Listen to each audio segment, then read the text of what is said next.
பரிசுத்தமுள்ள பிதாவே, இந்த வேலைக்காக நன்றி சொல்கிறோம். இப்பொழுதும் 1 நாளாகமம் 21ஆம் அதிகாரத்தை நாங்கள் தியானிக்கும்படி நீர் பாராட்டின கிருபைக்காக நன்றி. எங்களுக்கு நீர் கற்றுக் கொடுப்பீராக, எங்களோட இடைப்படுவீராக. உம் நாமத்தின் மகிமைக்காக எங்களை கட்டி எழுப்பி கொண்டிருக்கிறபடியால் நன்றி. உம் ஜனம் பெருக வேண்டும், உடைய வசனத்தை தியானிக்கிற கூட்டம் பெருக வேண்டும், வார்த்தைகள் பெருக வேண்டும். கர்த்தாவே, கேட்டுக்கொண்டிருக்கிற பார்த்து கொண்டிருக்கிற பேசுகிற இந்த அடிமையோடும் நீர் பேசும் நாமத்தை மாத்திரம் மையப்படுத்தி கொள்ளும். எங்களுடைய திருக்கரங்களை அர்ப்பணிக்கிறோம்.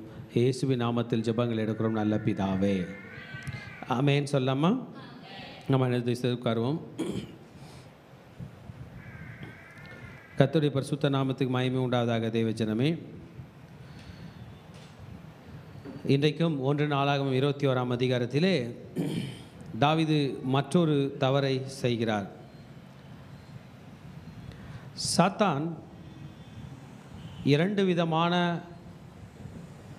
தூண்டுதல் செய்கிறான். நம்பர் 1, நம்மை பாவம் செய்யும்படி தூண்டிக்கிட்டே இருப்பான், பேசிக்கிட்டே இருப்பான். அதுக்குண்டான வழி இதோ இருக்கு பார், அதோ இருக்கு பார், பேசிகிட்டே இருப்பான். 2வதாக, கர்த்தரிடம் போய் நம்மை பற்றி போட்டு கொடுத்து கொண்டே இருப்பான். இந்த 2 கேரக்டரும் சாத்தான் கையில் இருக்குது. இன்றைக்கு நம்ம பார்த்தோம் என்றால், இந்த சாத்தான் தாவீதை தேவனுடைய பிள்ளைகளை எண்ணக்கூடிய ஒரு தூண்டுதலை கொடுக்குறான். பைபிளில் ஜனங்களை எண்ணக்கூடாது.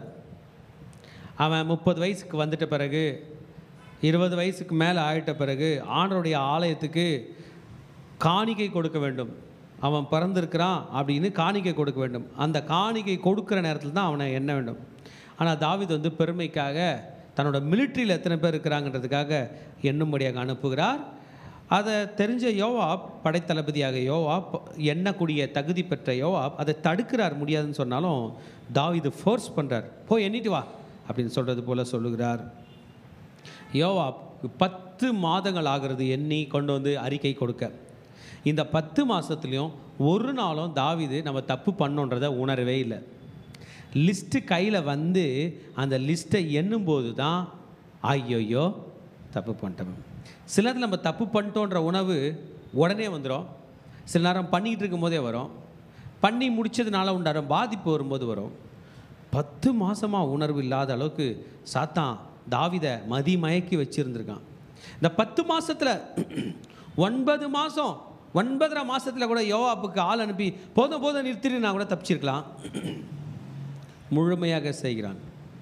இந்த வசனம், இந்த அதிகாரத்தினுடைய முதல் வசனம் ஸ்டார்ட் பண்ணும்போது சாத்தான் ஏவினது அப்படின்னு போடுது. பைபிளில் இவ்வளோ நேரம் கழித்து சாத்தான் பேர் இப்போ தான் நம்ம கேள்விப்பட போகிறோம். ஆமென். ஆமாம், சாத்தானோட பேர் இப்போ தான் கேள்விப்பட போகிறோம். டைரெக்டாக சாத்தான் அப்படின்ற பேர் நம்ம யோபு புஸ்தகத்தில் தான் படிப்போம். ஆனால் இந்த இடத்துல யார் சாத்தானை பற்றி என்ன பண்ண போகிறோம்? பெருசாக சாத்தான் இஸ்ரவேலுக்கு விரோதமாக எழும்பி இஸ்ரவேலை தொகையிடுவதற்கு தாவீதை ஏவி விட்டது அது என்று சொல்லப்படுகிறது. என்னது அது? அவன் இல்லை, இயேசு கிறிஸ்து திருடன் திருடவும் கொல்லவும் அழிக்கவும் வருகிறானே அன்றின்னு அவன் என்கிற பெயரை அவனுக்கு கொடுத்தார். யோபின் புஸ்தகத்தில் சாத்தான அவன் என்று சொல்லப்பட்டிருக்கிறது. முதல் முறையாக பைபிளில் சாத்தான எதுன்னு சொல்கிறாங்க? அது.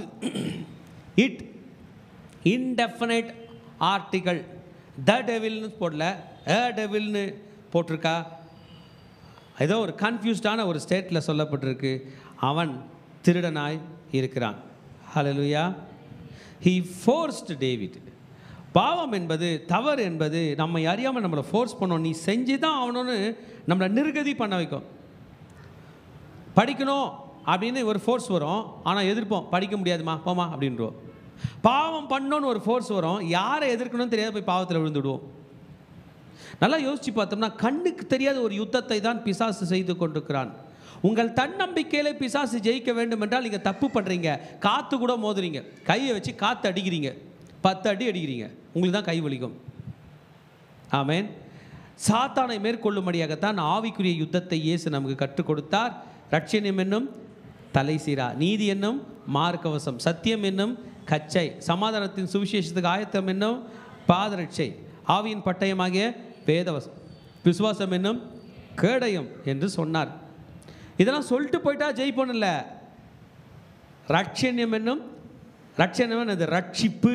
நான் ரட்சிக்கப்பட்டேன், என் தலையை இயேசு காப்பாற்றுவார். புரிஞ்சுக்கணும். யார் காப்பாற்றுவார்? தலையை யார் காப்பாற்றுவார்? இதை சொல்லணும். என் தலையை, ஏன் தலை மெயினாக தலை தான் முக்கியமானது. செரிப்ரம் இருக்குது. ஒரு காலத்தில் நம்மளாம் நினச்சோம் மனசில் தான் யோசிக்கிறோம். இங்கே கை வச்சு பேசணும்ல. விஞ்ஞானம் கண்டுபிடித்து விட்டது, ஹார்ட் நல்லா இருக்கிற ஆளுக்கு மூளை வேலை செய்யலைன்னா அவனுக்கு ஒன்றுமே தெரியாது. ஹார்ட் நல்லா இல்லைன்னா கூட மூளை வேலை செஞ்சால் அவனுக்கு எல்லாம் தெரியும். ஹார்ட் லங் மிஷினில் அவனை தூக்கி போட்டு உன் பேர் நான் சொல்லுவான். ஹார்ட் நல்லா இருக்கும்போது மூளை வேலை செய்யலாம், உன் பேர் நான் என்ன பண்ண மாட்டான், ரெஸ்பாண்ட் பண்ண மாட்டான். கண்டுபிடிச்சிட்டாங்க. ஆக ரட்சணம் என்ன தலை சிற எதுக்கு வேணும்? நான் ரட்சிக்கப்பட்டேன். கிறிஸ்தவன் சொல்லணும், நான் ரட்சிக்கப்பட்டேன், நான் காப்பாற்றப்பட்டேன். இயேசுவின் ரத்தம். குழப்ப நேரத்தில் என்ன சொல்லணும்? இயேசுவின் ரத்தம். சாத்தான் நம்மளை வஞ்சிக்கும் போது என்ன சொல்லணும்? இயேசுவின் ரத்தம், ரத்தம், ரத்தம். என்ன? அந்த ரத்தம் என்னை ரட்சிக்க போகிறது. ரட்சணம் என்னும் தலை சீரா. ஆமாம், தலையில் ஹெல்மெட் போட்டுக்கணும் தான் அர்த்தம். நீதி என்னும் மார்க்கவசம். மார்பகம் மிக முக்கியமான பகுதி. ஆமாம், இன்ஜுரி ஆனால் கூட ரொம்ப சேஃபாக பாதுகாக்கப்பட வேண்டிய பகுதி. இந்த இந்த இந்த ரிப் கேஜுக்குள்ளே 3 மிகவும் முக்கியமான உறுப்புகள் இருக்குது. ஒரு ரைட் நுரையீரல், லெஃப்ட் நுரையீரல், ஒரு ஹார்ட் இருக்குது. ஆமாம், இந்த ரிப் கேஜ் பாதுகாக்குது. ஓரளவு தான் பாதுகாக்கும். ரிப்பே உடஞ்சி போய் உள்ளே குத்திருச்சுன்னா அவ்வளோதான், உயிருக்கு ஆபத்து. பங்க்சர் ஆயிடுச்சுன்னா லங்ஸில். ஆக என்னுடைய மார்பகத்தை, என்னுடைய மனதை பாதுகாக்கிறது நீதி என்னும் மார்க்கவசம். ஹல்லேலூயா. உலகமே அநீதியின் வழியில் போனாலும் நான் எந்த வழியில் தான் போவேன்? என்ன சொன்னால் பேச மாட்டீங்க? நீதியின் பாதையில் ஜீவன் உண்டு, அந்த பாதையில் மரணம். ஆண்டவரே நான் போக மாட்டேன்ப்பா, நான் உன் காலில் விழுந்து நான் பட்டினியாக கூட இருக்கிறேன், பாவத்தின் வழியில் போய் எனக்கு தவறான பொருள் வேண்டாம், தவறான ஆதாயம் வேண்டாம் என்று முடிவெடுக்கணுமா? நீதி நம்மளை என்ன பண்ணோம்? பாதுகாக்கும். சொல்லி கொடுத்தாரா? சூப்பரா. எந்த பாதையில் போனோம் நம்ம? நீதி. சத்தியம் என்னும் கச்சை. ஒரு மனிதனுக்கு இடுப்பு ஸ்ட்ராங்காக இருக்கணும். இப்போ தான் பெல்ட் கட்டுறாங்க ஸ்டைலுக்கு. இந்த பெல்ட்டால் பிரயோஜனமே கிடையாது. பேண்ட்டு கீழே விழாமல் இருக்குது வேணால் கட்டிக்கலாம். ஆனால் அந்த காலகட்டத்தில் கச்சை என்பது பெரிய பெல்ட்டு. அந்த பெல்ட்டை இப்போ நம்ம போடுற லம்போ செக்ரட் பெல்ட் மாதிரி முதுகு வலிக்கு ஜனங்க பெல்ட்டு போடுறாங்களே, அவ்வளோ பெரிய பெல்ட்டை மிலிட்ரி வீரர்கள் போடுவாங்க. நிற்கும் போது அதை போட்டுப்பாங்க, உட்காரும் போது கட்டிடுவாங்க. அது போட்டாச்சுன்னா போதும், முதுகு அவ்வளோ ஸ்ட்ராங்காக இருக்கும். முதுகில் ஒரு ஆள் அப்படி சும்மா உங்கள் முதுகில் அப்படி கை வச்சிங்களேன், அவ்வளோ எதமாக இருக்கும் பின்பக்கமாக.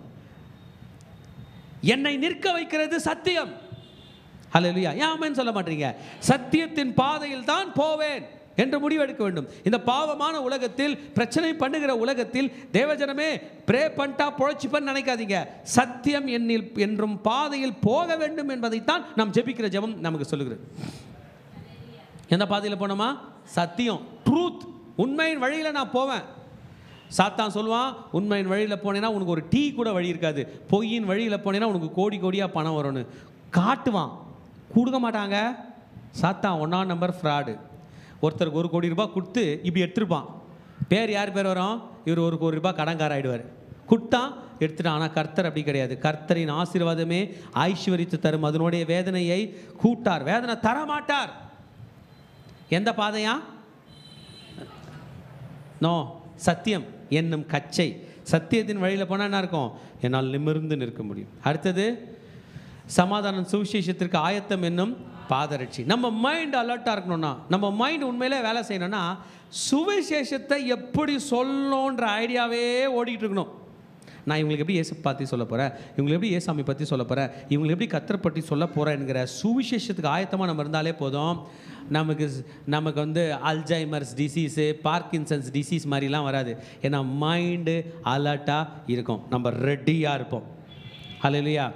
நான் உங்களுக்கு சொல்கிறேன், ப்ரிப்பரேஷன் வந்து ஒரு மனிதர்களை வெற்றி பெற செய்யுமா. வாழ்க்கையில் மனிதன் வெற்றி பெறுவதற்கு நிறைய முக்கியமான விஷயங்களை சொல்கிறாங்க. அதில் ஒன்று ஆயத்தமாக இருக்கணுமா. ஆமேன். இன்றைக்கி மார்னிங் டியூஷன் வர்றதுக்கு நேற்றே எத்தனை பேர் உங்கள் ட்ரெஸ் அயன் பண்ணி வச்சிங்க? போய் சொல்லாமல் தூக்குங்க. எதுக்கு? அந்த ஆயத்தம் தான் இன்றைக்கி உங்களை வெற்றி பெற வைக்கும். காலையிலேருந்து பார்த்துக்கலான்னு சொல்கிறீங்களே, நீங்கள் யாருமே வெற்றி பெற முடியாது. டெய்லி காலையிலேருந்து லேட்டாக தான் வருவீங்க. ஆயத்தம் அவசியம். சுவிசேஷத்துக்கு ஆயத்தம் இன்னும் அவசியம். இன்னைக்கு வந்து புதன்கிழமை, இன்னைக்கு 17ஆம் தேதி. ஒருவேளை பாஸ்டர் வரலனா நம்ம மெசேஜ் கொடுக்குற மாதிரி இருக்கும்னு ஆயத்தமாக வந்திருக்கிறீங்களா? உங்கள் பேர் லிஸ்ட்டில் போட்டிருப்பாங்க, அதனால் அவங்க மட்டும் சும்மா ஒரு 2-3 குறிப்பு எழுதி போட்டிருப்பீங்க. ஆயத்தம் அவசியம். இன்னைக்கு சாயந்தரம் ஒரு மீட்டிங்கில் என்ன பேச விட்டாங்கன்னா, ஐயோ பாஸ்டர் நான் காலையிலேருந்து கஷ்டப்பட்டுக்கிறேன் பாஸ்டர், என்னால் முடியல பாஸ்டர்னு சொல்ல போகிறீங்களா? ஆயத்தமாக இருக்க போகிறீங்களா? ஆவிக்குரிய யுத்தத்தில் ஜெயிப்பதற்கு ஆயத்தம் அவசியம். ஆயத்தம் என்னும் பாதரட்சை.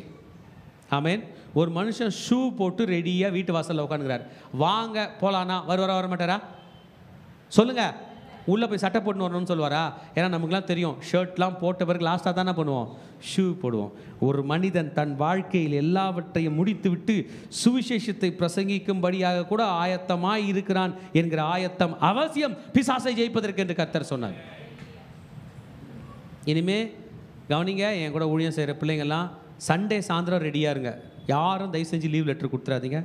நான் திங்கக்கிழமை அன்றைக்கே போட்டேன், நாளைக்கு செவ்வாய்க்கிழமை சர்ச்சி மினிஸ்ட்ரி ஸ்டார்ட் பண்ணுற நாள், தயவு செஞ்சு உங்கள் லீவ் லெட்டர் என்ன பண்ணாதீங்க, போஸ்ட் பண்ணாதீங்கன்னு சொன்னேன். ஏன்னா நம்ம எல்லாருக்குள்ள ஒரு மைண்ட் செட் என்னென்னா, லேட்டாக வர்றதுக்கு ஒரு காரணம் போட்டோம்னா போதும், வராமல் போகிறதுக்கு ஒரு காரணமாக போட்டோம்னா போதும். நான் என்ன சொல்கிறேன், காரணமே வேண்டாங்க, நீங்கள் வாங்க. காரணம் என்பது ஆயத்தம் அல்ல. We should be prepared. இன்றைக்கு நம் வாழ்க்கையில் தோற்று போன அனைத்து காரியத்துக்குமே நாம் ஆயத்தம் இல்லாததினால் தான் we were not prepared. எல்லாத்துக்குமே ஆயத்தமாக இருந்தோம் என்றால் கிடைக்கும். எத்தனை பேர் விசுவாசிக்கிறீங்க? இன்னைக்கு நம்ம சப்ஜெக்டுக்குள்ளே போல இன்னொரு இன்ட்ரடக்ஷன்லேயே போய் கொண்டிருக்கிறோம். ஆவிக்குரிய யுத்தங்களை ஜெயிப்பதற்கு ஆயத்தம் என்னும் பாதரட்சை. we should be prepared. ஹல்லேலூயா. நாளைக்கு எந்த சாப்டர் படிப்போம் மார்னிங் டிவோஷனில் சொல்லுங்க பார்க்கலாம். 1 நாளாகமம் 22 ஆயத்தமாக வச்சுங்க. ஹல்லேலூயா. இன்னைக்கு இது முடிஞ்ச பிறகு வெட்னஸ்டே ஃபாஸ்டிங் ப்ரேயர் இருக்கு. யார் மெசேஜ் கொடுப்பீங்கன்னு தெரில, கோவர்க்கர்ஸ்லாம் கவனிங்க. 21 ரெடியாக வச்சுக்கங்க. முடிஞ்ச பிறகு அண்ணால் சிஸ்டர் வீட்டில் ப்ரேயர் இருக்குது. 21 அதிகாரம் ரெடியாக வச்சுக்கங்க. ஆயத்தம் அவசியம். You should be prepared. ஆயத்தம் என்னும் பாதரட்சை. பிறகு ஆவியின் பட்டயமாகிய வேத வசனம். வசனத்தை சொன்னால் சாத்தான ஒரு போடு போடுறதா அர்த்தம். சாத்தா அவங்கள பார்த்து காலையில் சொல்கிறான், என்னத்துக்கு உங்கள் கையில் ₹1 கூட இல்லையே, எதுக்கு ஒரு மனுஷியாக சுற்றினுக்கிற, எதுக்கு ஒரு ஆளா நீ இருக்கிற, உனக்கு டீ குடிக்கிறதுக்கு ஒரு ஆள் இருக்குதா, ஒரு வழிக்குதான்னு கேட்கும்போது என்ன பண்ணுவீங்க? ஆமாடா சாத்தானே, 100க்கு 100 வார்த்தை நீ ஒருத்தன்னா கரெக்டாக பேசுகிறேன்னு அவன் பக்கம் கட்சி மாறிடலாமா, கர்த்தர் பக்கம் நிற்கலாமா? ஒரே ஒரு வசனம் சொல்லி பாருங்களேன், கர்த்தரன் மேய்ப்பராக இருக்கிறார், நான் தாழ்ச்செடி. இந்த பட்டயம் அவனை ஒரே போடு போடும். ஹல்லேலூயா. ஆண்டவர் பைபிள் தூக்கிட்டு போகிற, உனக்கு 10 காசு கொடுக்கறதுக்கு ஆள் இல்லை, என் வழியில் வா, உன்னை ராணி ஆக்குறேன், ராஜா ஆக்குறான்னு சொல்லுவான். என்ன சொல்லுவீங்க? என்ன சொல்ல போகிறீங்க? நான் தேவனுடைய ஆலயமாக இருக்கிறேன், தேவனுடைய ஆவியின் நிவாசமாக இருக்கிறார், ஒருவன் தேவனுடைய ஆலயத்தை கெடுத்தால் தேவன் அவனை கெடுப்பார். எல்லாமே கத்தி தாங்க அவருடைய வசனம். நம்மை பதம் பார்க்கிற பட்டயம் அல்ல, பிசாசை பதம் பார்க்கிற பட்டயம். ஹல்லேலூயா. நான் வச்சுக்கிறோமா ஆவியின் பட்டயம். ஒரு பிரச்சனைக்கும் தீர்வு இருக்குங்க. அந்த தீர்வில் ஒரு ஸ்டெப்ஸ் இருக்கும்ல, அந்த ஸ்டெப்பில் ஃபஸ்ட்டு ஸ்டெப்பே ஒரு வசனம் வேணும். கடன் பிரச்சனை ஜெயிக்க என்ன வேணும்? ஒரு வசனம் வேணும். வியாதியை ஜெயிக்க என்ன வேணும்? ஒரு வசனம் வேணும். அந்த வசனம் தான் நம்மை வெற்றியின் பாதையில் நடத்த போகிறது. ஆவியின் பட்டயம். லாஸ்ட்டாக நான் சொன்னோம், விசுவாசம் என்னும் கேடயம். விசுவாசமாக இருந்தோம்னா எதிர்க்கலாம். கேடயம் என்பது அப்படியே பெருசாக இருக்கும், இல்லை ஸ்கொயர் மாதிரி இருக்கும், ரெக்டாங்கிள் மாதிரி இருக்கும். அந்த கேடயத்தை நீட்டி பிடிச்சிக்கிட்டு தப்பிச்சிடலாம், கேடயத்தை அப்படி ஒழிச்சிக்கலாம். விசுவாசம் இருந்தால்தான் சாத்தானுடைய எல்லா சதிகளிலிருந்து நாம் ஜெயிக்க முடியும். ஆமென். ஹல்லேலூயா. அன்றைக்கு தாவீது கையில் இதெல்லாம் இருந்துச்சு இல்லைன்னு நான் பேச வரல. சாத்தான் 10 மாதமாக வஞ்சித்து கொண்டு இருந்தான். ஆமென். அண்ணாங்க வஞ்சித்தான். இஸ்ரவேலை என்ன தெளிவை புரிந்து கொள்ள வேண்டும். இஸ்ரவேலுக்கு ராஜா தாவீது, ஆனால் ராஜாதி ராஜா இயேசு. ஹல்லேலூயா. ஒரு தற்காலிக பாஸ்டர் இந்த திருச்சபைக்கு நான், நிரந்தர பாஸ்டர் பேர் இயேசு. ஹல்லேலூயா. ஆமென். முழு உலகத்தில் உள்ள அனைத்து திருச்சபைகளுக்கும் பிரதான மேய்ப்பன் இயேசு வரும்போது எல்லாரும் தம் பதவியை ரிசைன் பண்ணிட்டு பவரை யார் கொடுக்கணும்? இயேசுக்கு கொடுக்க வேண்டும். இந்த பூமியில் அமர்ந்து கொண்டிருக்கிற யாருமே இந்த பூமி தன்னுடையது என்பதை போல வாழக்கூடாது. அவருடையதில் நான் வாடகையாய் வாழ்கிறேன் என்பது போல் வாழும் பொழுது தான் நாம் பத்திரமாக வாழ்வோம். இல்லை என்றால் இந்த பூமி என்னமோ நம்மளது மாதிரியும் நம்ம பேசி கொண்டிருப்போம். இல்லை. King David did a mistake. இஸ்ரவேலுடைய ராஜா நான், போய் என்ன யோவாப் என்று சொல்லி அனுப்புகிறான். யோவாப் போகிறார், எண்ணுகிறார். 10 மாதங்கள் அவர் தாவீது திருந்தவில்லை, அதை பற்றி யோசிக்கவே இல்லை. He did not feel sorrow, but he felt sorrow after the census was taken. இந்த சென்சஸ் எடுத்துட்டாங்க பாருங்க, அப்புறம் தான் திருந்துறான். ஆமீன். திருந்தி தாவீது ஆண்டவர் கையில் சாரி கேட்கறதுக்குள்ள ப்ராப்ளம் வந்து பெருசாயிடுச்சு. கேள்வி பாருங்க, ஐயா ஜனங்களை என்னையா தப்பு, என்னையா தப்பு? Is it wrong? Why is it wrong? ஏன் தப்பு? ஜனங்களை என்ன? ஆமென். சாத்தான் என்ன இதில் வஞ்சித்தான்? சாத்தான் என்ன இதை கன்ஃபியூஸ் பண்ணா? சாத்தான் சொன்னபடி தாவீது பண்ணாருன்றீங்களே, என்ன பண்ணா? ஆமென். வசனமே சொல்லிருச்சு, சாத்தான் prompted, he prompted, அவன் உற்சாகப்படுத்துறான். கோ, போய் என்ன ஆண்டவர் என்னென்னலாம் சொன்னாரோ அதுக்கு எதிர்க்கெல்லாம் சாத்தான் நம்மளை உற்சாகப்படுத்துவான். பொய் சொல்லு, பாவம் பண்ணு, திருடு, கொலை பண்ணுன்னு சொல்லுவான். ஆண்டவர் எதெல்லாம் சொன்னாரோ அதுக்கு அகெயின்ஸ்டாக செய்ய வைப்பான். அப்படி எங்கே ஆண்டவர் சொல்லியிருக்காருன்னு கேட்குறீங்களா? யாத்திராகமத்தின் புஸ்தகம் 30ஆம் அதிகாரம் 12ஆம் வசனத்தில் தெளிவாக வார்னிங் கொடுக்குறாரு. இஸ்ரவேலரை எப்பொழுது எண்ண வேண்டும், எண்ணினால் வாதை வரும் என்பதை சொல்லுகிறார். படிப்போம். 30ஆம் அதிகாரம் 12ஆம் வசனம், யாத்திராகமத்தின் புஸ்தகம். நீ இஸ்ரவேல் புத்திரரை அவர்கள் இலக்கத்தின்படி கணக்கு பார்க்கும் பொருட்டு அவர்களை எண்ணும்போது அவர்களுக்குள்ளே ஒரு வாதை உண்டாகாதபடிக்கு அவர்களில் ஒவ்வொருவனும் எண்ணப்படும் சமயத்தில் தன் தன் ஆத்துமாவுக்காக கர்த்தருக்கு மீட்கும் பொருளை கொடுக்க கடவன். கர்த்தருக்கு மீட்கும் பொருளை கொடுக்க கடவன். அவன் ஆசரிப்பு கூடார வாசலில் வந்து அவன் ஆண்டவருக்கு காணிக்க கொடுக்குறான். அப்போ ஆசாரியன் வந்து கேட்பார், என்னப்பா உன் பேரில் காணிக்க கொடுக்குற, உங்கள் அப்பா பேரில் தான் கொடுத்துருந்த. இல்லை ஐயா, நான் பெரிய பையனாயிட்டேன், நான் ஆகிட்டேன், எனக்கு கல்யாணம் ஆயிடுச்சு, எனக்கு 20 வயசு ஆயிடுச்சு, எனக்கு 30 வயசு ஆயிடுச்சுன்னு ஆண்டோடைய ஆலயத்துக்கு காணிக்க கொடுக்கும்போது அவன் பேரை லிஸ்ட்டில் எழுதிக்கிறாங்க. யூதா கோத்திரத்தில் 2,11,001 நபர்னு எழுதணும். இவர் பாட்டு இஷ்டத்துக்கு 1 2 3 4 5 6 7 எண்ணுவது அலௌட் இல்லை. இது என் ஜனம் என்பதை சொன்னார். ஹல்லேலூயா. ஆமாம், இட்ஸ் ராங். ஒரு ஊழியக்காரர் சொல்கிறாரு, இட்ஸ் ராங். ஏன்னா தாவீது என்னத்தோட பண்ணாரா? இந்த நேற்றுலாம் சண்டைக்கெலாம் போனார் பாருங்க. நேற்று முந்தானெல்லாம் அம்மோனியரை பெரிய சண்டை போட்டார், பெலிஸ்தியர் எல்லாம் பண்ணார்ல. ஒரே சந்தோஷம், நம்மள்ட்ட எவ்வளோ பேர் இருக்கான் என்றா அப்படின்ட்டார். நம்மள்ட்ட இல்லை, தாவீது கர்த்தருடையது. ஆமென். This impulse was created by the devil himself. It was a wrong motive. It was the motive of pride. It is satanic. இது ஒரு பெருமைக்காக எடுத்த ஒரு மோட்டிவ். ஆமென். ஆனால் இந்த இடத்துல யோவாப் வந்து அப்ஜெக்ஷன் தெரிவிக்கிறார். அப்ஜெக்ஷன் மை கிங், ராஜாவே அப்ஜெக்ஷன் என்று சொல்லுகிறார். ராஜாக்கு அப்போ கூட புரியல. இந்த இடத்துல தான் சொன்னதை நிறைவேற்ற போகிறார். தாவீதுக்கு கியூரியாசிட்டி, மோவாபில் எவ்வளோ பேர் இருக்கிறான், இவ்வளோ, அம்மோனில் எவ்வளோ இருக்கிறான், இவ்வளோ, அப்பா என்கிட்ட நிறைய பேர் இருக்கிறான். ஆமென். 10 மாதங்கள் இவர் என்ன புறப்பட போகிறார். இவன் வார்த்தை, தாவீதின் வார்த்தை ப்ரிவேல் ஆக போகிறது. நான் சொல்கிறது நீ செய்யின போகிறாரு. என்ன பண்ண போகிறாங்க? என்ன போகிறாங்க. இதே விஷயம், இதே சப்ஜெக்ட் 2 சாமுவேல் 24ஆம் அதிகாரத்திலும் சொல்லப்பட்டிருக்குது. அதில் 4ஆம் வசனத்தில் யோவாப் மட்டும் இல்லை, படைத்தலைவர்களும் ஸ்டாப் பண்ணுறாங்க. ராஜா வேணா ராஜா, இது ஆண்டவர் பார்வையில் தப்பு என்பது போல சொல்லுகிறாங்க. ஆனால் தாவீது என்ன பண்ணுறாரு? கோ, போய் செய் என்று சொல்லுகிறார். ஆமென். யோவாப் போய்விட்டு 5ஆம் வசனத்திலிருந்து 8ஆம் வசனம் வரைக்கும் வரும்போது அவன் 12 கோத்திரத்தில் உள்ள மக்கள் தொகையை சொல்ல 1300,000 பீப்புள் சண்டை போட ரெடியாக இருக்கிறாங்க என்பதை சொல்லுகிறான். இதில் எத்தனை பேர், இது எவ்வளோ, இந்த சென்சஸை 10 மாதமாக எடுக்கிறான். ஆமென். டேவிடோட இன்ஃப்ளூயன்ஸ் இங்கே ஒர்க் அவுட் ஆகுது. ஆனால் நம்ம யோவாப், கணக்கிட போன யோவாப் பெஞ்சமினரை கணக்கெடுக்கவில்லை, லேவியரையும் கணக்கெடுக்கவில்லை. யோவாபுக்கு தெரியுதுங்க, இஸ்ரவேல் ஜனங்களை கணக்கெடுத்தா அடி விழும்னு. கணக்கு யார் எடுக்கிறோமோ அவங்களுக்கு அடி விழும். அதனால் லேவியர்கள் கணக்கெடுக்கலைன்னா, லேவியர்கள் தான் மெயின், அவங்க தான் ஆண்டவருடைய சுவிசேஷத்தை பிரசங்கிக்கிறாங்க. கணக்கெடுக்கல. பெஞ்சமினையும் கணக்கெடுக்கலைன்னா, நம்ம நியாயாதிபதிகள் புஸ்தகத்தில் பார்த்தோம்னா பெஞ்சமின் ரொம்ப சின்ன கோத்திரம் ஆயிடுச்சு. அவர்கள் அந்த கிபியா பட்டணத்தார் அந்த பெண்களுக்கு விரோதமாக செய்த பாவத்தில் அவங்க விழுந்தது அவங்களுக்கு தெரிஞ்சிச்சு. அதனால் அவங்களையும் எடுக்கலை. யோவாப் எப்படியோ இந்த 2 பேரை தப்பிக்கும்படி செய்தார். ஆமென். அதுக்குள்ளே தாவீதோட மனசுனாச்சு, ஐயோ தப்பு பண்ணிட்டோமே, எண்ணிட்டோமே, நம்ம எண்ணிருக்கக்கூடாதே என்று அவர் யோசித்து கொண்டே இருக்கிறார். தாவீது ப்ரே பண்ண ஆரம்பிச்சிட்டார். என்ன பண்ணிட்டாரு?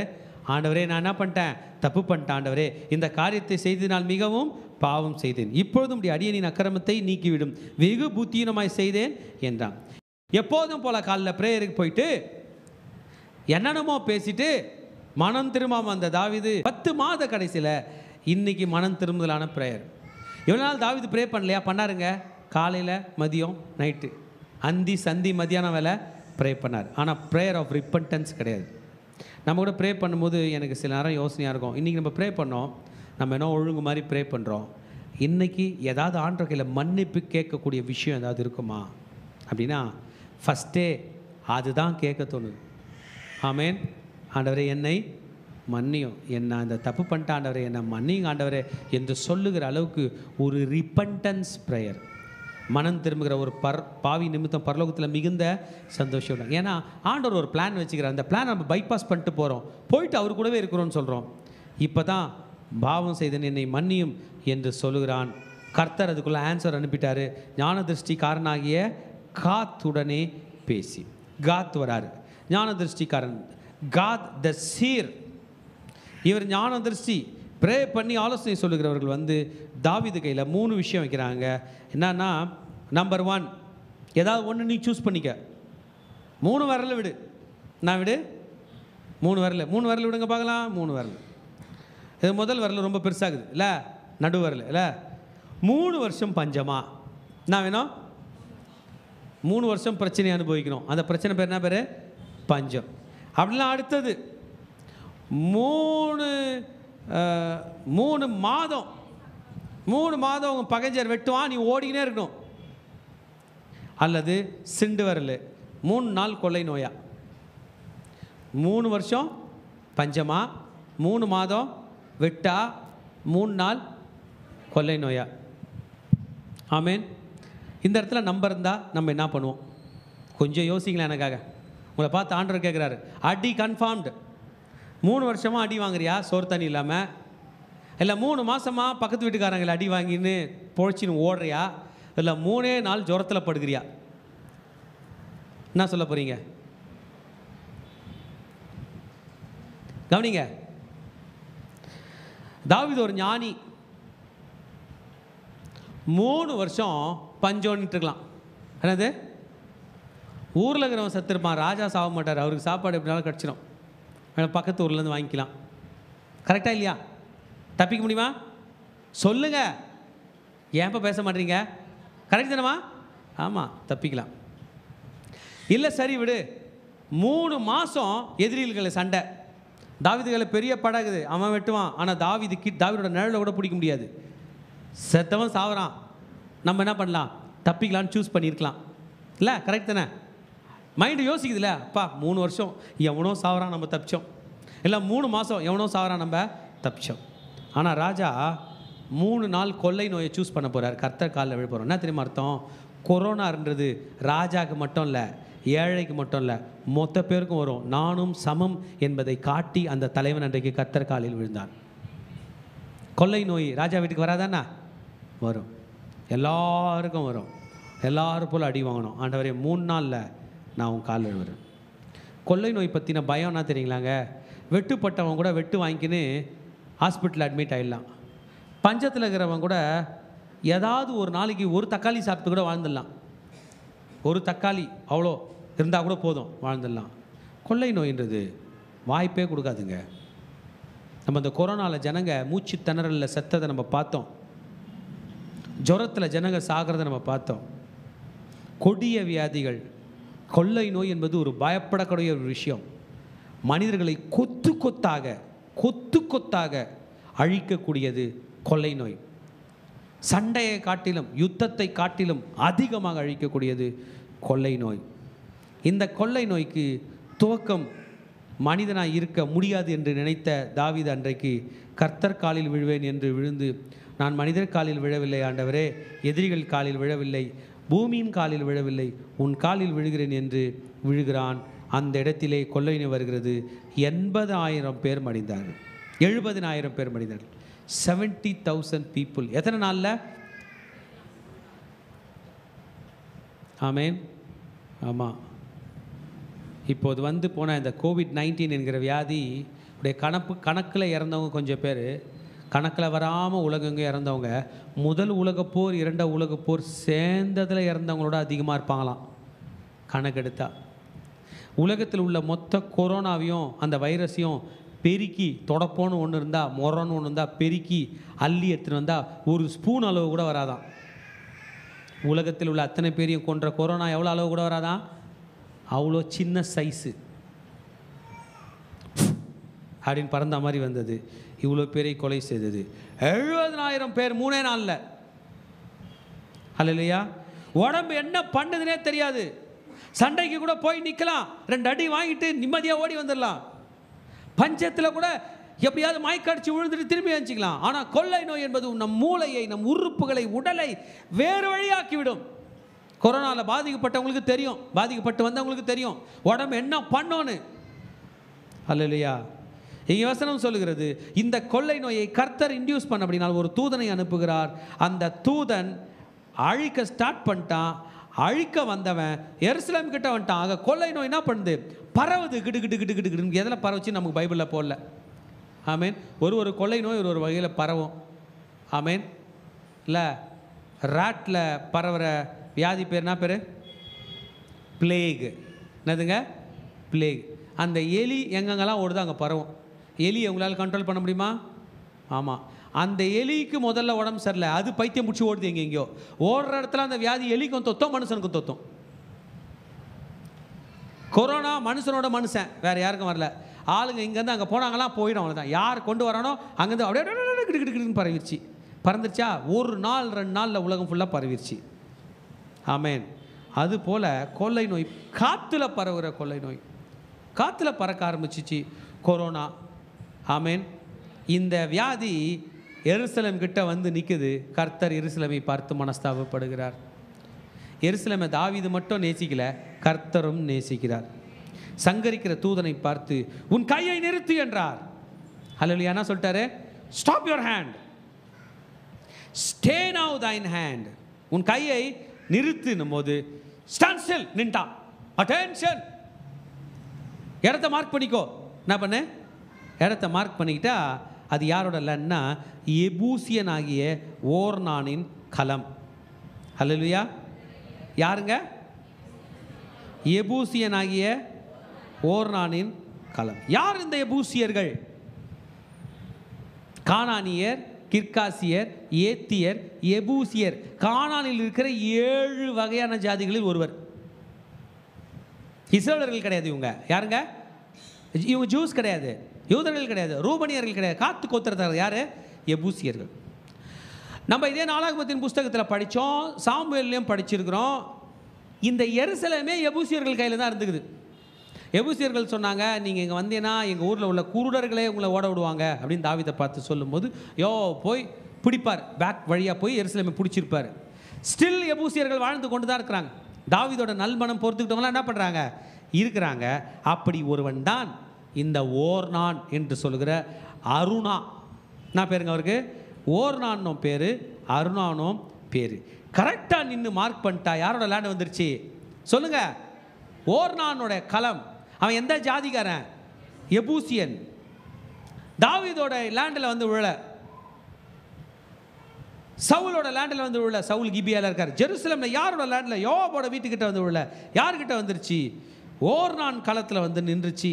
அந்த நேரம் தேவதூதனை தாவீதும் பார்த்து விட்டான். எல்லாரும் பார்க்குறாங்க. காலில் விழுந்து விட்டான். ஓர்னானுடைய பிள்ளைகளும் பார்த்து விட்டார்கள். அல்லேலூயா. யாரை பார்த்துட்டாங்க? இந்த தேவ தூதனை பார்த்துட்டாங்க. பார்க்கும் பொழுது, அந்த கண்களை ஏறெடுத்து பார்க்கும் பொழுது யார் வந்து நிற்கிறான்? ஓர்னானின் களத்தில் நிற்கிறான் தேவதூதன். தாவீது தன் கண்களை ஏறெடுத்து பூமிக்கும் வானத்துக்கும் நடுவே நிற்கிற கர்த்தருடைய தூதனை பார்த்து. தூதனோட ஹைட் எவ்வளோ? உலகத்திலே ரொம்ப ஹைட்டான ஆளை நேரில் பார்த்து பயப்படாதவர் தாவீது. அவன் பேர் என்ன பேர்? கோலியாத். வாடா நீயா நானான்னு பார்க்கலான்னு சொன்ன குரல் விட்ட தாவீது கர்த்தருடைய தூதனை பார்க்கும்போது கீழே விழுகிறான், முகம் குப்புற விழுகிறான். அவனுக்கு தெரியும் இது சாத்தானுடைய ஆயுதம் அல்ல, இது கர்த்தருடைய ஆயுதம். தெய்வ ஜனமே, உலகத்தில் மக்கள் எல்லாருடைய பாணி என்ன தெரியுமா? தப்போட காலில் போய் விழுந்துடலாம் அப்படின்னு தப்போட காலில் விழுந்து சாத்தான் காலில் விழுறோம். இல்லைங்க, தப்பு பண்ணவங்களாக இருந்தாலும் கர்த்தர் காலில் விழுந்தால் தான் நமக்கு விமோச்சனம் இருக்கிறது. ஆமென். தாவீது யார் காலில் விழுந்தார்? கர்த்தர் காலில். ரெட்டி போர்த்து கொண்டு முகம் குப்புற விழுந்தார்கள். தாவீது தேவனை நோக்கி கன்ஃபஸ் பண்ணார். அப்பா, தப்பு நான் தான்பா பண்ணேன், ஜனங்க பண்ணல.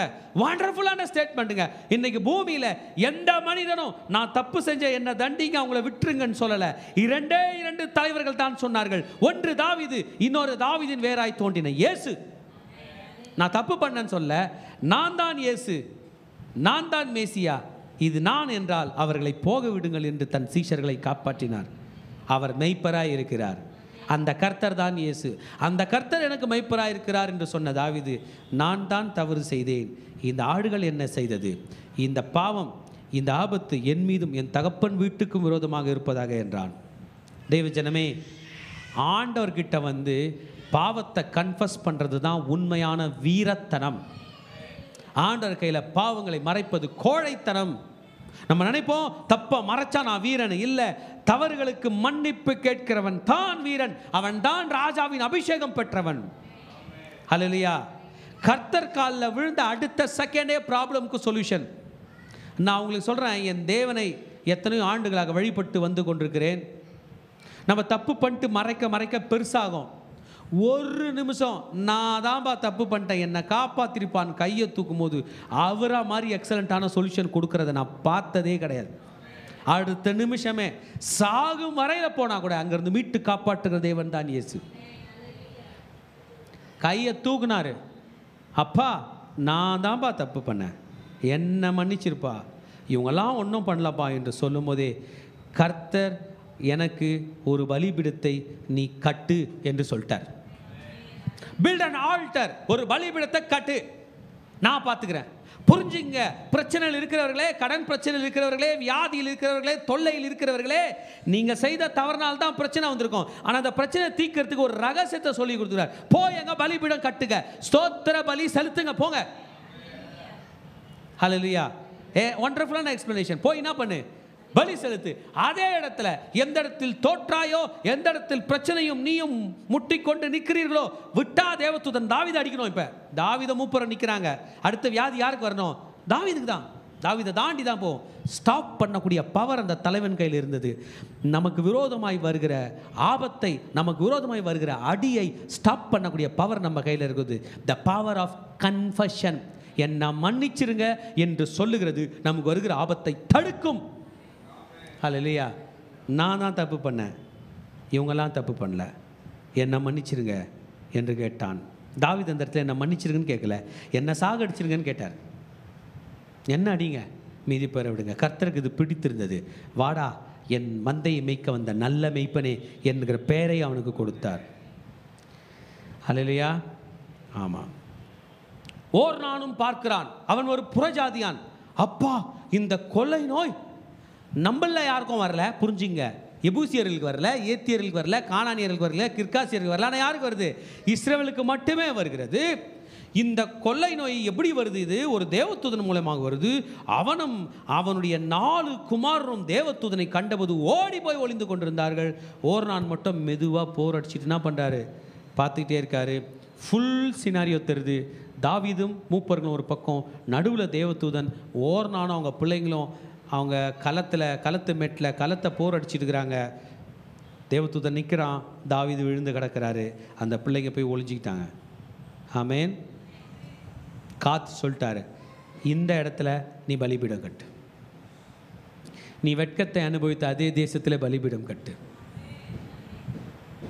உன்னை பாவத்திலிருந்து கர்த்தர் எந்த இடத்தில் காப்பாற்றினாரோ அதே இடத்துல பலிபீடம் கட்டு.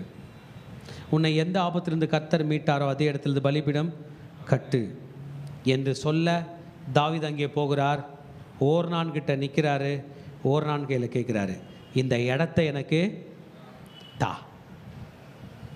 தாவீது பவர்ஃபுல்லான கிங்கு. ஓடிடுறா எபூசியனே, ஓடிடு, உங்களை ஏற்கனவே துரத்திட்டேன்.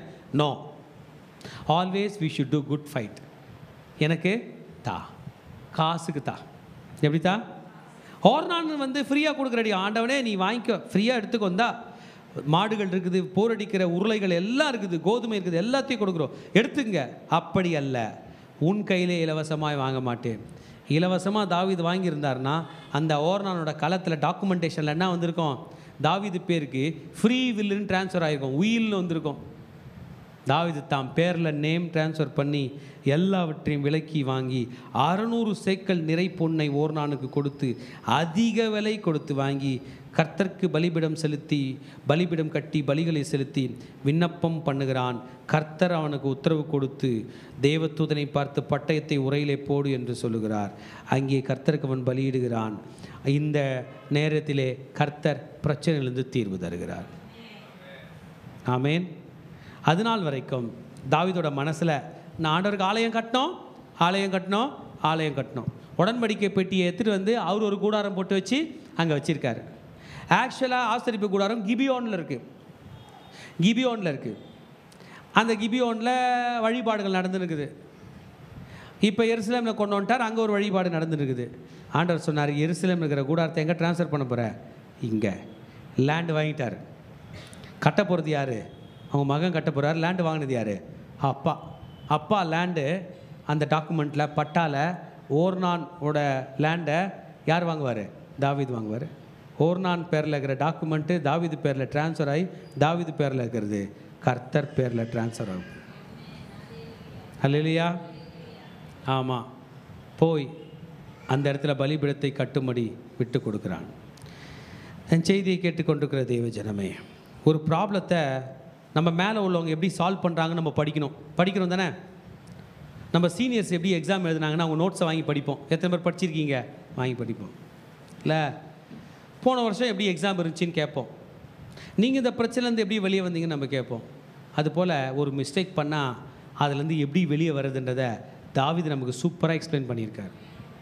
நம்மளாம் தப்பு பண்ணிட்டோம் தான், தெரிஞ்சு தான் பண்ணோம், வேணும்னு பண்ணோம். நம்ம பண்ணதுனால பல பேர் பாதிக்கப்பட்டாங்க.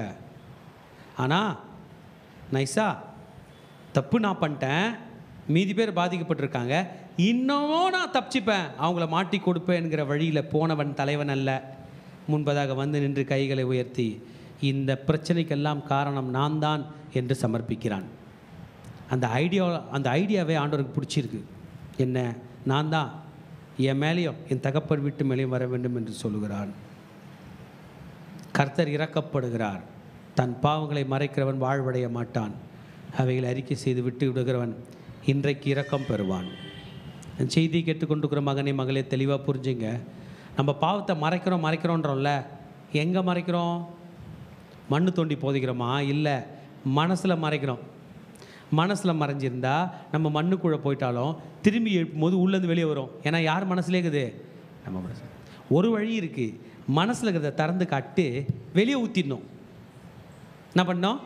வெளியே ஊற்றிட்டு இயேசுவின் ரத்தத்தினால கழுவிட்டோம்னா மனசுன்னு ஆகிடும், சுத்தமாகிடும், க்ளீன் ஆகிடும். நம்ம மனசை வந்து ஒரு டப்பா மாதிரி வச்சுக்கங்க. மூடி போட்ட டப்பாக்குள்ளே பாய்சன் இருக்குது. இந்த பாய்சனை மூடி வைக்க வேணாம், திறந்து வெளியே ஊற்றிடுறோமே, அது பேர் தான் மன்னிப்பு. மன்னிப்பு கோருவது. ஆண்டவரே என்னை மன்னியும் என்றால் மன்னிச்சுட்டு அந்த டப்பாவை கழுவிட்டு கொடுப்பாரு. அந்த மனது என்கிற பாக்ஸ் எப்படி இருக்கும்? இப்போ சுத்தமாக இருக்கும். மன்னிப்பு கோருவது ஒரு நல்ல செயல். அது நம்மை அடுத்த வெற்றி நிலைமைக்கு போகும். இன்னும் எத்தனை நாட்கள், 10 மாதங்கள் எல்லாவற்றையும் மறைத்துட்டு நம்ம பண்ண ப்ரேயருக்கு இன்றைக்கி வித்தியாசமான ப்ரேயர் கலரி எடுக்க போகிறார். 10 மாதம் மன்னிப்பு கேட்காத தாவீது இன்றைக்கு மன்னிப்பு கேட்கிறான். இவ்வளோ நாள் நமக்குள்ளே ஏதாவது மறைத்து வச்சிருந்தார்.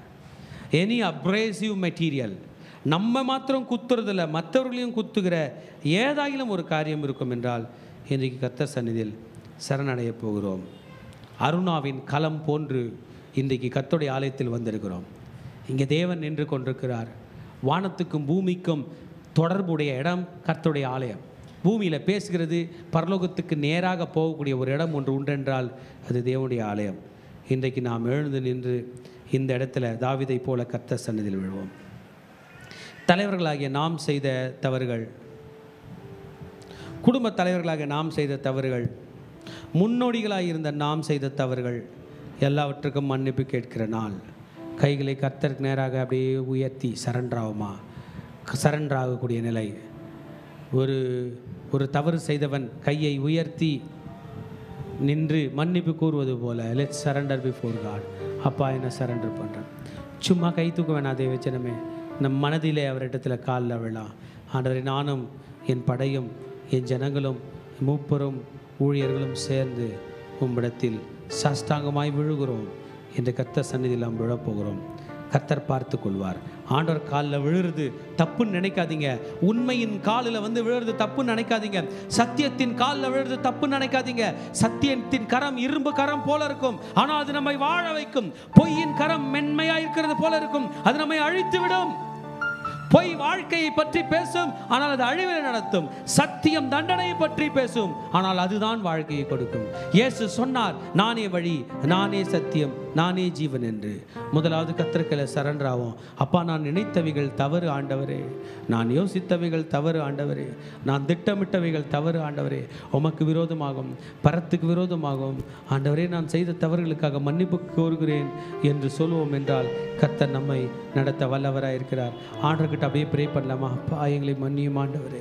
ஓ ஷிகா தாலா பாத்தா நா காத்தா நா பல்லா தானா நா தானா தானா தானா தானா தானா லா தானா தானா தானா ஓரி தானா தானா தானா பத்தா நா தானா நா கத்தா தானா நா லா தாத்தா தானா பத்தா தாத்தா தாத்தா தாத்தா தாலா கத்தா தாத்தா ஓரி தாலா பத்தா டா கத்தா லா பத்தா தாத்தா லா தாலா பத்தா லா கத்தா லா பத்தா லா கத்தா லா பத்தா லா தாலா கத்தா லா தாலா தாலா கத்தா லா பத்தா லா தாலா தாலா கத்தா லா போஷா தாலா கத்தா முடியாதையா என் குற்றங்கள் நீர் மனதில் கொண்டால் நிலை நீர்க்க முடியாதையா. மன்னிப்பு தருபவரே, உம்மை தான் தேடுகிறேன். மன்னிப்பு தருபவரே, உம்மை தான் தேடுகிறேன். கைகளை உயர்த்தி கொள்ளாமப்பா. உம்மை நோக்கி கதறுகிறேன், விரைவாய் உதவி செய்யும் இயேசுவே. உம்மை நோக்கி கதறுகிறேன், விரைவாய் உதவி செய்யும். தூபம் போலின் ஜெபங்கள் ஏற்றுக்கொள்ளும் ஐயா. தூபம் போலின் ஜெபங்கள் ஏற்றுக்கொள்ளும் ஐயா. மாலை பலி போலின் கைகளை உயர்த்தினேன் ஐயா. மாலை பலி போலின் கைகளை உயர்த்தினேன் ஐயா. கடைசியாக ஒரு முறை உம்மை நோக்கி இயேசுவே கதறுகிறேன், விரைவாய் உதவி செய்யும். உம்மை நோக்கி கதறுகிறேன், விரைவாய் உதவி செய்யும். அப்பா பிதாவே, உமக்கு நன்றி. இந்த ஆசீர்வதிக்கப்பட்ட இந்த நாளிலும் கூட 1 நாளாகமம் 21வது அதிகாரம் மூலமாக எங்களோடு கூட இடைபெற்றீரே, உமக்கு நன்றி ஆண்டவரே. இந்த வேளையிலும் கூட பரிசுத்த ஆவியானவரே, எங்களை அர்ப்பணிக்கிறோம் அப்பா. எங்களோடு கூட நீங்க இடைபெற போவதற்காக உமக்கு நன்றி செலுத்துகிறோம். இயேசுவின் ரத்தம் ஜெயம், இயேசுவின் நாமத்தினால் பிதாவே, ஆமென். 1 நாளாகமம் 21வது அதிகாரம் 1வது வசனம். சாத்தான் இஸ்ரவேலுக்கு விரோதமாய் எழும்பி இஸ்ரவேலை தொகையிடுவதற்கு தாவீதை ஏவி விட்டது. இந்த வசனத்துல நம்ம பார்க்கிறோம், சாத்தான் எழும்பி இஸ்ரவேலுக்கு விரோதமாக தாவீதுடைய இருதயத்தை ஏவி விட்டதை பார்க்கிறோம். இந்த வசனத்தை வாசிக்கும் போது நமக்குள்ள ஒரு கேள்வி வருது. ஆண்டவருடைய பிள்ளைகளிடத்துல சாத்தான் வருவானா? சாத்தான் இன்ஃப்ளூயன்ஸ் பண்ண முடியுமான்னு? ஆமா, கண்டிப்பா இன்ஃப்ளூயன்ஸ் பண்ண முடியும். தாவீது கூட ஒரு நல்ல தலைவர் தான். ஆனாலும் கூட அவருடைய இருதயத்தில் இருந்த ஒரு சின்ன பெருமை தான் அந்த சாத்தான் புகுவதற்கு காரணமாயிடுச்சு. அதனால நம்ம இங்க பார்க்கிறோம், இஸ்ரவேல் ஜனங்கள் அநேக பேரை ஆண்டவர் வந்து சங்கரித்தார். தாவீது செய்த ஒரு சிறு தவறுனால ஒரு பெரிய சங்காரம் உண்டாயிற்று. இந்த நாளிலும் கூட கர்த்தர் என்னோடு கூட இடைபெற்று கொண்டிருக்கிறார். என் மகளே, நீ எத்தனையோ தடவை நீ சாத்தானுக்கு நீ இடம் கொடுத்திருக்கிறியே. உன்னுடைய சின்ன ஒரு பலவீனத்தினால அவன் உன்னுடைய இருதயத்துல வந்து உட்கார்ந்து உன்னுடைய வாழ்க்கையை இன்ஃப்ளூயன்ஸ் பண்ணும்படி நீ அநேக நேரத்தை நீ அவனுக்கு ஒதுக்கி இருக்கிறன்னு கர்த்தர் என்னோடு கூட பேசுகிறார். நானும் அப்படிதான் அநேக நேரங்கள்ல ஆண்டவருடைய ஊழியம் செய்தாலும் ஒரு சில நேரத்துல என்னுடைய பாத்தீங்கன்னா என்னுடைய பெருமையின் நிமித்தம் நான் படிச்சிருக்கேன், நான் என்னுடைய வாழ்க்கையை என்னால பார்த்துக்க முடியும்னு அநேக நேரத்துல என் குடும்பத்துல என் கணவருக்கு நான் சப்மிட் ஆகாம நான் அநேக நேரத்துல நான் பேசினது உண்டு. அதனால அநேக வீழ்ச்சிகளை நான் கண்டது உண்டு. கர்த்தர் இந்த நாள்ல என்னோடு கூட இடைபெற்று கொண்டிருக்கிறார். எத்தனையோ தடவை நான் சொல்ல நீ கீழ்ப்படியாம அநேக காரியம் செய்தது உண்டு என்று. இந்த வேளையில கூட நம்ம அர்ப்பணிப்போமா? ஆண்டவருக்கு விரோதமாக என்னை போல ஒரு வேளை ஆண்டவருக்கு விரோதமாக செய்த பாவங்களா இருக்கட்டும், இல்ல பெருமைகளா இருக்கட்டும், ஆண்டவர் வார்த்தைக்கு விரோதமாய் போய் செய்த செயல்களா இருக்கட்டும், ஒரு விசையாக ஆண்டவர் நம்மை மன்னிக்கும்படிக்கு இந்த வேளையில நம்ம ஆண்டவர் சமூகத்துல முடிந்தவர்கள் நம்ம முழங்கால் படியிட்டு நம்ம தேவனை நோக்கி பார்க்கலாமா? இந்த நாள்ல ஆண்டவருடைய மன்னிப்பை நம்ம கேட்டு நம்ம பெற்றுக்கொள்ளலாமா? எப்படி தாவீதும் அந்த மூப்பர்களும் ஆண்டவருடைய சமூகத்துல இரட்டை உடித்து கொண்டு ஆண்டவர் பாதத்தை பிடித்து கொண்டு ஆண்டவரை எங்க தேசத்தை அழிக்காதீங்கன்னு கேட்டது போல இந்த நேரத்துல கூட நம்ம ஆண்டவருடைய மன்னிப்பை கேட்டு பெற்று கொள்ளலாமா? இனி எந்த விதமான வாதைகளோ எந்த விதமான வீழ்ச்சிகளோ நம்மளுடைய வாழ்க்கையிலும் நம்மளுடைய தேசத்திலும் வராதபடிக்கு நாம் எழுப்பி நம்முடைய தேசத்துக்காக நம்முடைய குடும்பத்துக்காக திருப்பின் வாசல்ல நம்ம இந்த வேளையில நிற்போமாக.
அப்பா பிதாவே, இந்த வேளையில கூட எங்களுடைய வாழ்க்கை அப்பா உங்க கரத்துல அர்ப்பணிக்கிறோம். அப்பா எத்தனையோ தடவை தாவீதை போல ஆண்டவரே சாத்தான் ஏவி விட்ட காரியங்களுக்கெல்லாம் நாங்க இடம் கொடுத்து அநேக ஆசீர்வாதங்களை நாங்க இழந்திருக்கோம்ப்பா.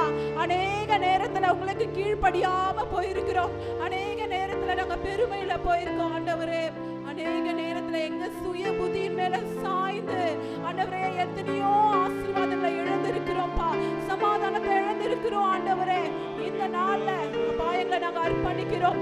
தாவீது உம்முடைய பாதத்துல ஆண்டவரே அமர்ந்து தன்னுடைய தேசத்துக்காக ஜெபித்தது போல இந்த வேளையில எங்களை அர்ப்பணிக்கிறோம் ஆண்டவரே.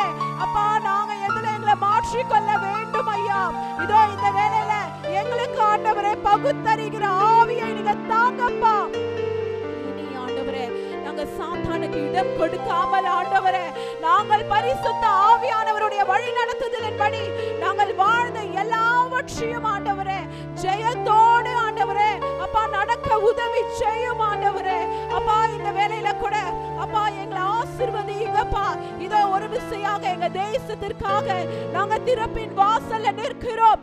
எப்படி தாவீது இஸ்ரவேலருக்காக ஆண்டவரே அப்பா உம்மிடத்தில் ஆண்டவரே வேண்டிக் கொண்டது போல இந்த வேளையில அப்பா எங்க இந்தியா தேசத்துக்காக நாங்க ஜெபிக்கிறோம் ஐயா. எங்க இந்தியா தேசத்தை கர்த்தர் தொடுவீராக. எங்க இந்தியா தேசத்தை கர்த்தர் சந்திப்பீராக. எங்க இந்தியா தேசத்துல காணப்படுகிற எல்லா வீழ்ச்சிகளையும் கர்த்தர் இயேசுவின் நாமத்தினால் நீக்கி போடுவீராக.